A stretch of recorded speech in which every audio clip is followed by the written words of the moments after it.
Hello everyone, welcome back. In today's video, we got another news video here to discuss. Looking at the games that happened over the past couple of days, and looking forward to the next couple of days of game action. We're looking at some signings, injury updates, we're looking at a couple pieces of news, plus some trade rumors involving the Predators, LA Kings, Calgary Flames, and the Ottawa Senators, and we'll do all that coming up right now.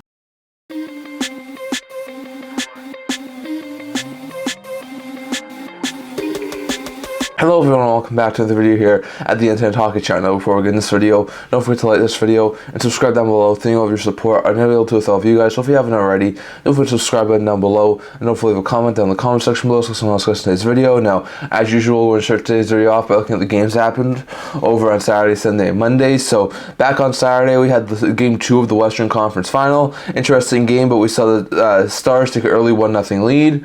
The Oilers would counteract it 30 seconds later to make it 1-1.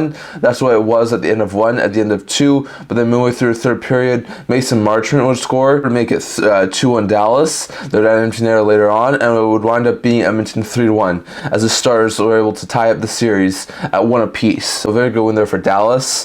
Ben had goal and an assist, Johnson had 2 assists, and Markstrom and Lindell both also scored for Stars in the win, while Brown was the lone goal scorer for the Oilers in the loss, as the Oilers failed to take a 2-game series lead. So bad stuff there for Edmonton. Then on Sunday, we saw an interesting and entertaining game between the Panthers and the Rangers. Panthers would open the scoring. Rangers would score twice to make it a 2-1 Rangers lead. Panthers were tied up at 2. The Rangers were able to get 2 second period goals to give them a 4-2 lead. They would, however, blow that 4-2 lead by giving up 2 third period goals, as the Panthers were tied up at 4. But then in overtime, Alex Wennberg was able to get the game winner, had to help the New York Rangers, who ended up downing the Florida Panthers 5-4 in overtime, as the Rangers were able to take a 2-1 series lead. Very good stuff there for New York. Gaudreau and Lafreniere both scored twice. Trocheck, Trouba, and Lindgren all had 2 assists. And Wennberg had the 0-2 winner, also scored for the Rangers in the win, while Reinhardt scored twice, Barkov had a goal and an assist, Tkachuk and Verhaeghe both had 2 assists, and Forsling also scored for Panthers in the 0-2 loss, as they failed to take the series lead. So bad stuff there for the Panthers, who are now down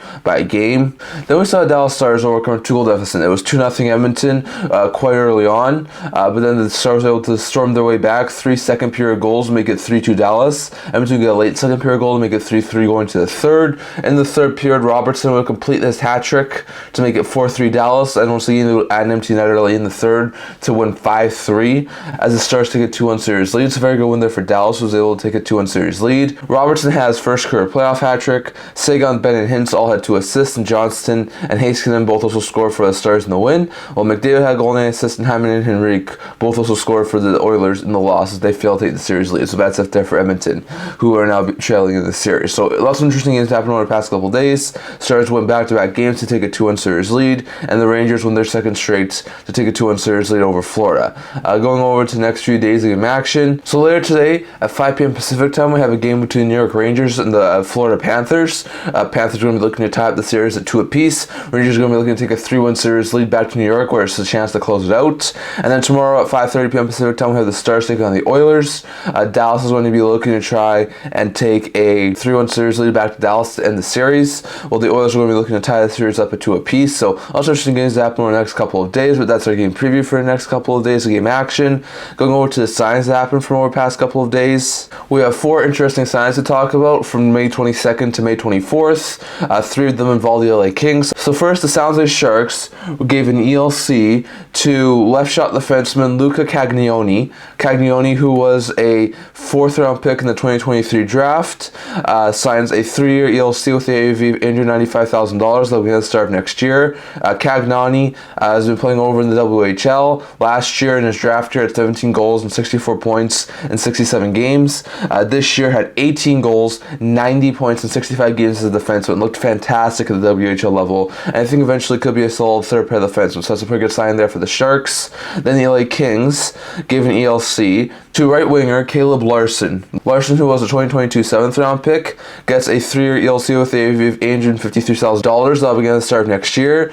He's been playing over the OHL the past couple of years. Last year had 16 goals and 37 points in 50 OHL games. This year 20 goals and 37 points in 58 OHL games. Looked pretty good. So it's a solid job from Lawrence. I think eventually it could be a solid third pair defenseman for the Kings. So solid sign there for LA. Then the Kings also extended UFA Ananara RFA first, they extended Joe Hickett's, who was a UFA, who's a left shot defenseman. He gets a 1-year contract extension with AAV of $775,000 that'll begin at the start of next year. For Hickett's, he does have NHL experience, but hasn't played at the NHL level since 1920 season. Last year, put up 48 points in 72 AHL games with the Iowa Wild. This year, had 20 points in 30 games with LA's AHL affiliates. That's a pretty good sign there for the Kings. Could be a decent call-up option if called upon, so it's a pretty good sign there for LA. And then LA also signed RFA Taylor Ward. Ward, who's a right winger, gets a 1-year contract extension with the AAV of $775,000. That'll begin at the start of next year. So for Ward, that's a decent signing. He's played last year at the AHL level, put up 26 goal points in 71 games. This year had 32 points in 71 games. So looks like a pretty good player, and I think eventually could be a solid, maybe bomb 6-4 for the Kings. So it's a pretty good sign there for LA. So lots of interesting signings happened over the past couple of days. Cagnoni gets an ELC from the San Jose Sharks. Meanwhile, Lawrence, Hickett's, and Ward all signed contracts with the LA Kings. So some interesting stuff that happened over the past couple of days. Going over to a quick injury update for the past few days of game action. Not too much to talk about here. Jimmy Vesey's upper body injury has been updated. He's going to be out week to week, so that's a bad blow for the Rangers to lose a solid bomb 6 forward for the next couple of weeks. And then also yesterday, Roope Hintz and Adam Henrique were both cleared to play. Hintz, I think, had missed 4 games. Henrique, who had missed, I think, a majority or all of the second round series against Vancouver, were both able to get back in game action. Henrique was able to get a goal in that game. Hintz got 2 assists. So both were really good contributing factors, and it was good to see those two get back in the game action. So really good stuff there, but those are the injury updates from the past couple of days.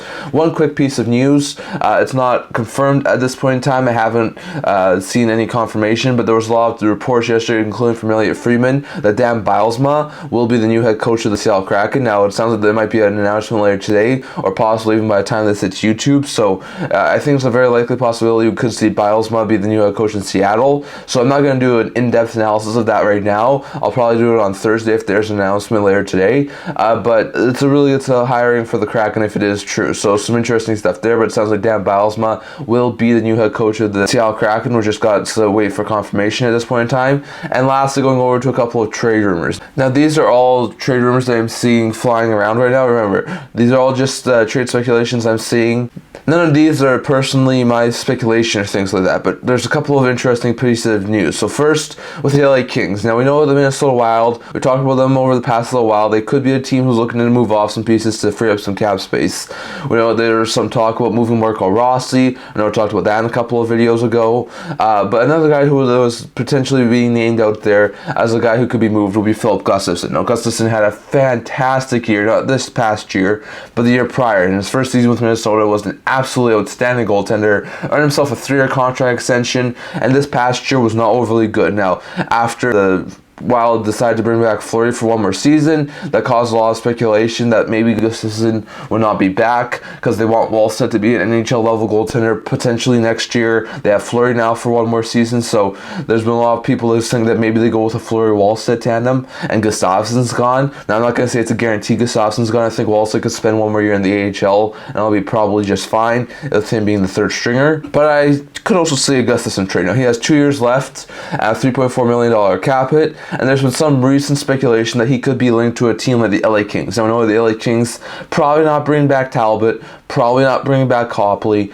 They signed Riddick to a 1-year, $1 million deal, but that's probably to be a third stringer or backup at the very least. So it's not to be a starter. They're looking for a starting goaltender. We know they've been linked to guys like Markstrom. We know they've been linked to a guy like Gibson. Saros has been a name that they were really interested in. So could they go after a guy like Gustavsson? Now, I don't think it'll be their first choice. Like I said, Gibson, Saros, Markstrom, all probably a lot better options. They're all better, more elite level goaltenders at this point in time. But if they feel like the asking price is too high on any of those goaltenders, Gustavsson could be a really good addition. I mean, like I said, he did not have an overly great season this past year, but I think he could bounce back in a system like LA has. LA has a pretty good system. I think he'll be a really good starting goaltender there. So I'm not going to say it's a guarantee he gets moved. Like I said, it's quite possible that he remains with the Minnesota Wild and they keep Wallstedt in the minors. But if he is in the rumor mill and it sounds like he could potentially be being shopped by the Minnesota Wild, expect LA's name to be in the midst of it here, because it looks like LA would have a lot lot of interest in Gustavsson, and like I said, if the asking price on guys like Saros or Gibson or Markstrom is too high for the Kings' liking, they think there's a very likely chance we could see the Kings try and target Gustavsson from the Minnesota Wild. So after we see on that, but it does sound like Philip Gustavsson is drawing interest from the LA Kings. Next, going over to another interesting rumor that seems to be popping up a little bit here, and that is Brock Nelson. Now, Nelson's going to be entering the final year of his deal. In my personal opinion, I don't think the Islanders should move Nelson. He's probably their best goal scorer. He's a solid second-line center. Works really well in that New York Islanders group. I know they need some sort of a change-up. I don't think moving Nelson's the answer, but he is entering the final year of his deal, and if he doesn't want to remain in New York, it might make sense to move him. Now, if Nelson is able to get moved, apparently a team who could be looking at him would be the Nashville Predators. Now, this does actually make tons of sense. The Predators are going to be looking for another top six center this offseason. They have O'Reilly, they have Novak. Ideally, those are your 2 and 3. I don't think they want O'Reilly to be the number 1 center again. Adding a guy like Brock Nelson as their number 1 center, who could be a really good goal scorer for a team like the Nashville Predators, I think would be a fantastic addition. Now, if they are to move Nelson this offseason, with him entering his deal, the Islanders are going to be wanting a pretty decent package. My guess would be something of like a first or a high second round pick, a really good prospect, and probably another decent addition. I could see them move a decent prospect. They have a ton of forward prospects. Could they move a guy like Svechkov? Could they move a guy like LaRue? Could they move a guy like Kemmel? I'm not exactly sure who they would consider moving, but they could definitely move a young prospect. Could they move another defenseman? I'm not exactly sure who they would try and target, but the Preds do have a couple of decent blue liners. Could they be willing to move one of them?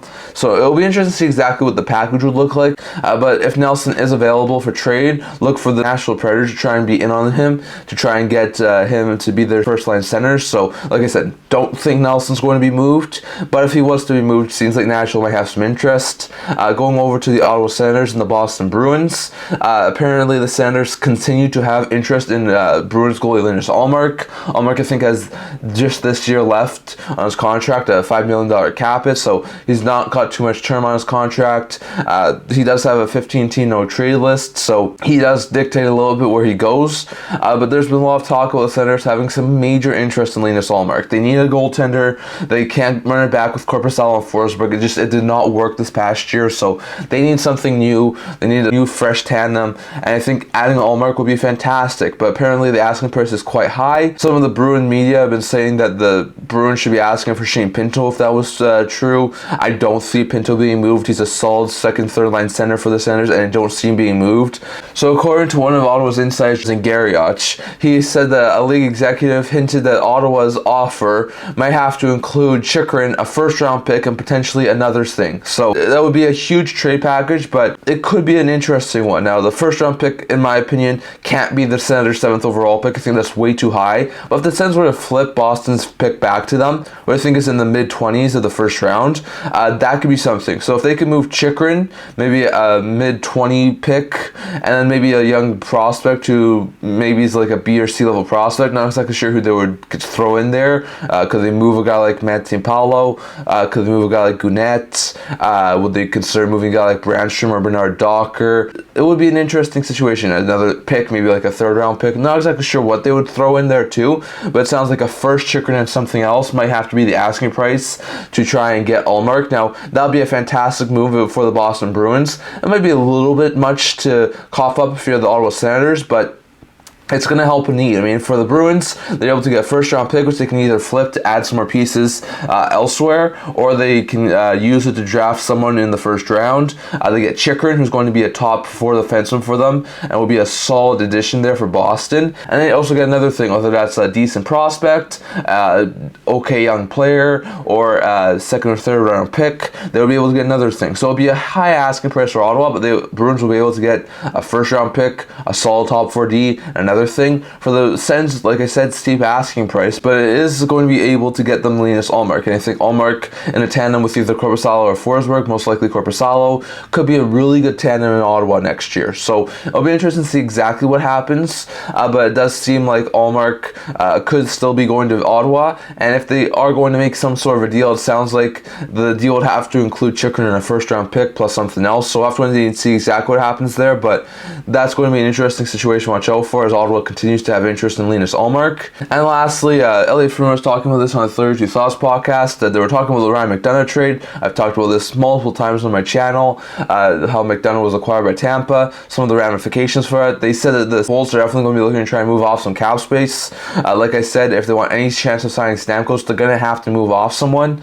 And one name that seems to be coming up a lot is Tanner Jeannot. Now, Jeannot was acquired by the Tampa Bay Lightning, I think it was not this past year, but the year prior, from the Nashville Predators at trade deadline in exchange for a first, second, third, fourth, and fifth round picks. So it was a massive ask that they had to give up. But they were able to get themselves Tanner Jeannot, who's a solid top 9 forward. Now, in Tampa, he's not worked out overly well. They were hoping he could be some sort of level of a guy like Gaudreau or Coleman, who helped stabilize that third line. Really hasn't worked out that way. He's going to be entering the final year of a 2-year extension with an AAV of $2.65 million.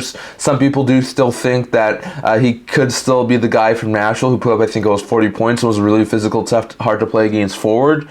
So if that's true, I think there will still be a ton of teams interested. Now, one of the teams Jeff Marek wound up linking Jeannot to, this is just him speculating, not saying it's a guarantee or even that they're talking, but a team that sounds like could have some interest in Jeannot could be the Calgary Flames. Now, I know they could be looking for some more offensive help. Now, I'm not exactly sure if acquiring a guy who's entering the final year of his deal is probably the smartest move for Calgary, given the fact that they're in sort of a retool mode right now. But if they could get him on an extension, I think that'll be a fantastic addition for the Bolts. Like I said, he could still, in my opinion, be a solid 30 to 40 point player on a team, and I think he could still work out quite well if he finds the right role. So we'll have to wait and see exactly what happens there, but it seems like Flames may have some interest in Jeannot, and like I said, they could probably use another top 9 forward, a guy who brings some physicality to the lineup. Like Jeannot could be a really good addition for the Flames, but I'm not exactly sure if acquiring a guy who has 1 year left on his contract will be the smartest move for Calgary. So we'll have to wait and see exactly what happens there, but it does sound like the Flames may be a team, according to Jeff Marek, who could have some interest in a guy like Tanner Jeannot. So we'll have to wait and see on that. But that's all I'm going to talk about for today. I'd love to hear your guys' thoughts on all this down in the comment section below.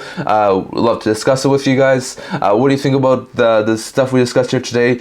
Could Jeannot go to Calgary? And if so, what do you think the trade ask would be? Do you think there's still some options about Ullmark going to Ottawa? And if so, do you think it would have to take a price of Chychrun, a first, and maybe another thing? What do you think about Brock Nelson? Is there any possibility he gets moved by New York? And if so, could Nashville be a team who tries to acquire him? And if so, what sort of an asking price would they have to pull off? And on top of that, could Gustavsson be a backup option for the Kings if they aren't able to acquire guys like Saros, Gibson, or Markstrom? Definitely love to hear your guys' thoughts on all of that. Plus, what do you think about Bylsma potentially being the new head coach of the Kraken? The injury update, the signing update, and the game reviews from the conference finals from over the past couple of days. Definitely love to hear your guys' thoughts on all of that down in the comment section below. So I'm going to talk about for today. Remember to like this video, and if you're there to remember to subscribe down below. Thank you all for your support and able to without you guys. So if you haven't already, don't forget to subscribe button down below, and don't forget to leave a comment down in the comment section below so someone else discuss today's video. And also a blog talking about news, rumors, analysis, stuff like that. So if you check that out, leave a link down in the description below, and I can't wait to see you guys all for next video. See you guys soon.